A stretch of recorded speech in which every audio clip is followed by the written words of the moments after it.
Help MythVision keep bringing you material by becoming a Patreon member, as well as PayPal. Like, share, subscribe, and comment.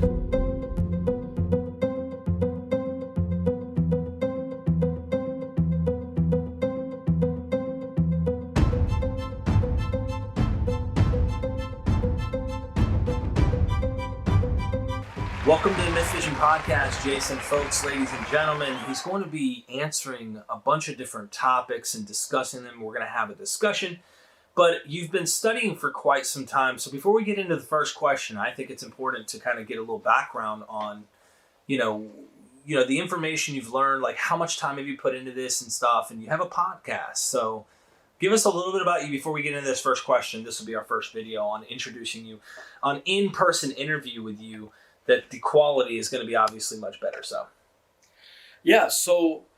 I got into researching the Bible about 15 years ago. I had read the Bible as a Christian, and it sort of deconverted me. It read too much like mythology, which I loved. And so as my belief left, it kind of left a hole in its place. And that was just this desire to understand this fascinating book. And so I began rereading the Bible while reading books about the Bible, because it was sort of like a knot. I had to untie it. I had to figure out what this book was about. And unfortunately, that knot is about the size of the planet. You cannot untie the knot. You can start working on it, but you'll never finish.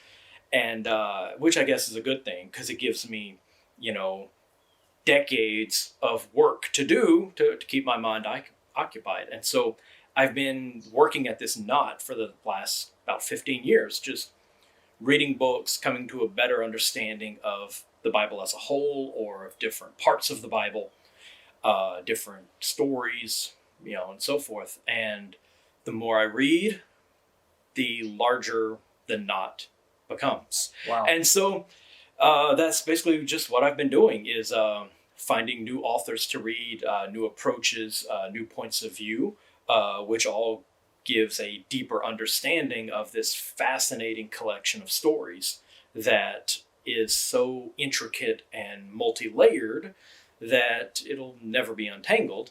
But I enjoy it. It's a puzzle I get to work on constantly.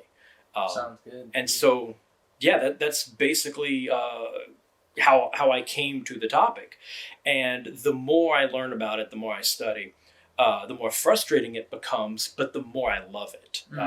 It has consumed a significant portion of my life. And the deeper of an understanding I get, the more, I guess, engrossed I become. And somewhere along the way, I was just, prattling my girlfriend's ears off about all these things I was learning. And I guess to save her sanity, I thought, well, what if I just prattle to other people instead? And so one day, while I had my truck parked in Kankakee, Illinois, I walked 3 miles to a Best Buy. I bought a microphone. I walked back to the truck, because I drive a truck and it's way too big to fit in the Best Buy parking lot. So I went back to the truck. I pulled the curtains. I set the microphone up, balanced precariously on my steering wheel, and made a mess of recording my first episode. Do not listen to it. It's horrible. Actually, don't listen to the next 10 either. And I kept talking about this information that I had gathered, all the different fascinating things I had learned, and I just went on and on and on. And doing that eventually kind of became a thing. I started doing it every single month. I had the intention of just doing the book of Genesis, which is why the podcast is named Dragons and Genesis. It was going to be the mythology in the book of Genesis. By the time I finished Genesis, I had followers, which I thought was weird. I had no idea why anyone would want to listen to an atheist talk about the Bible, but they did. And they expected more. And so I had to keep going. Now, it was like 4.5 years ago, and I'm still stuck doing it. So I guess I have to do the whole Bible. I can relate. There's a tension in the field of research with this. I think what fascinates me, I prefer to stay out of the drama, Jerry Springer mess of things. But I'm with you when I research, when I study, and I purposefully view opposing views. I purposely investigate various topics. There is friction and emotion. Even if you're not a believer, there are emotional baggages attached to certain concepts and beliefs about this. You're an idiot if you don't think Jesus Christ literally did exist historically. The consensus view. There's various other topics too that become like, what are you talking about? Okay. And there's tension even in that type of field. And so I try to remain outside of that. I don't spend my time bashing Christians. I don't spend my time trying to attack people's views. MythVision is a place where you can come and offload your ideas if they sound reasonable. And this is somewhere where someone can go and go, I get the whole spectrum, right? And that's something you do on your Dragons and Genesis that I think is amazing is you're talking about Enochian particulars right now that you're not, like, tell me another podcast that does this. And so much respect to that. I can totally relate. And when I heard about you, I thought, okay, let me hear what this guy's got to say, because someone on my show, popped in and commented, a couple different people. You need to get this guy Dragons and Genesis. I'm like, Dragons and Genesis? Who's that quack? Who the heck is this? What is this? And I didn't know. I'm thinking, a lot of people post strange stuff in my comment section. Sometimes Young Earth, you need to interview a Young Earther, or this and that. I was like, I'm good on it, not really interested. But I looked and I don't know how I got a hold of you exactly. What was it that I did to get a hold of you? I can't even remember. I got like a random message on Facebook. Okay, that's right. Yeah, my Facebook page got a random message. It was funny.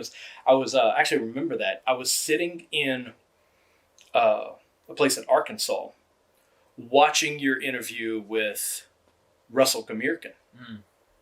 And I get this alert and I'm like, what's this? And I'm like, wait, what? And so the guy on the left side of my screen is messaging me on the right. And I'm like, okay, awesome. Yeah, Russell's interesting. He's doing another book right now on... Oh, that's fantastic. Yeah, he's finishing it right now. He's already finished, actually. They're editing and publishing. Who knows how many months it might take. But he's dealing with Genesis 1 through 3. And he's going to take an approach I've never heard, where in Plato's, I can't remember exactly where, but he argues Genesis 1 through 3 is actually coming from the Hellenistic Plato world instead of a Mesopotamian, ancient Near Eastern type of worldview. Oh. It's coming from the Greek world. Now, don't get me wrong, he doesn't deny there's, Mesopotamian stuff, obviously, like Genesis 11, Genesis 6, and the flood narrative coming from, from the Gilgamesh epic and all that. But I'm interested in seeing that. And see how your piqued interest? Yeah. Everybody see his eyes? His eyes flickered.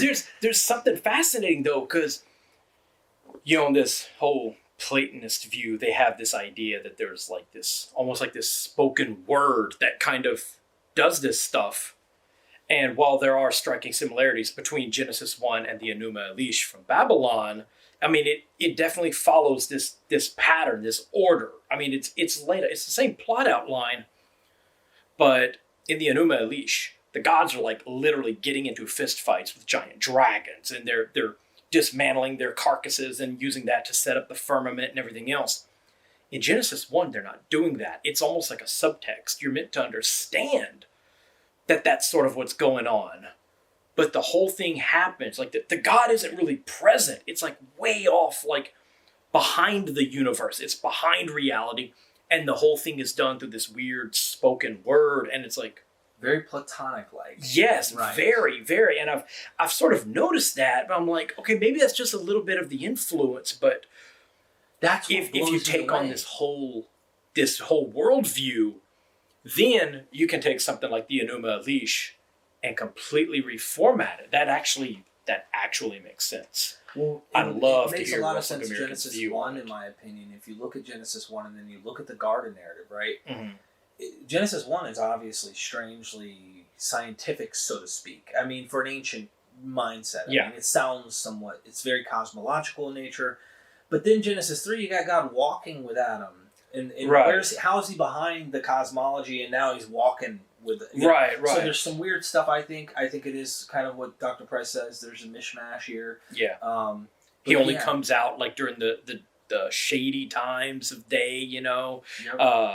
It's like, oh, during the cool of the day, then God would walk with him. It's like he's got to worry about heat stroke. What's the deal with this? I mean, hey, I get it. The Middle East in summertime, I would not be walking around at noon.